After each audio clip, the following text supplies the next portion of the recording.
ಪ್ರಭು ಕ್ರಿಸ್ತರಲ್ಲಿ ನನ್ನ ಒಲುವಿನ ಸೋದರ ಸೋದರಿಯರೇ, ಇವತ್ತಿನ ಶುಭ ಸಂದೇಶ ಮಾರ್ಕ ಅಧ್ಯಾಯ 2 ವಾಕ್ಯ 20 ತಿಳಿಸುವುದೇನೆಂದರೆ, ವಧುವರನನ್ನು ಅವರಿಂದ ತೆಗೆದುಕೊಂಡು ಹೋಗುವ ದಿನಗಳು ಬರುತ್ತವೆ ಮತ್ತು ನಂತರ ಅವರು ಉಪವಾಸ ಮಾಡುವರು. ಚಿಂತನೆ: ಈ ವಾಕ್ಯದಲ್ಲಿ ಯೇಸು ತನ್ನನ್ನು ತಾನು ವಧುವರ ಎಂದು ಉಲ್ಲೇಖಿಸುತ್ತಾರೆ. ಅವರು ತನ್ನ ಶಿಷ್ಯರೊಂದಿಗೆ ದೈಹಿಕವಾಗಿ ಉಪಸ್ಥಿತನಿದ್ದಾಗ ಅದು ಸಂತೋಷದ ಸಮಯವಾಗಿತ್ತು, ಮದುವೆಯ ಹಬ್ಬದಂತೆ ಇತ್ತು. ಆದರೆ ಅವನು ತನ್ನ ಉತ್ಸಾಹ ಮತ್ತು ಮರಣವನ್ನು ಸೂಚಿಸುತ್ತಾ ತೆಗೆದುಕೊಳ್ಳಲ್ಪಡುವ ಸಮಯವನ್ನು ಸಹ ಮುನ್ಸೂಚಿಸುತ್ತಾರೆ.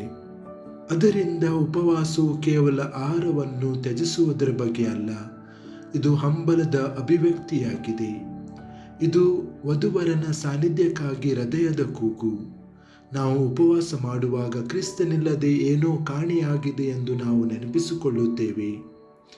ನಾವು ರೊಟ್ಟಿಗಾಗಿ ಮಾತ್ರವಲ್ಲ, ಯೇಸುವಿಗಾಗಿಯೂ ಹಸಿದಿದ್ದೇವೆ.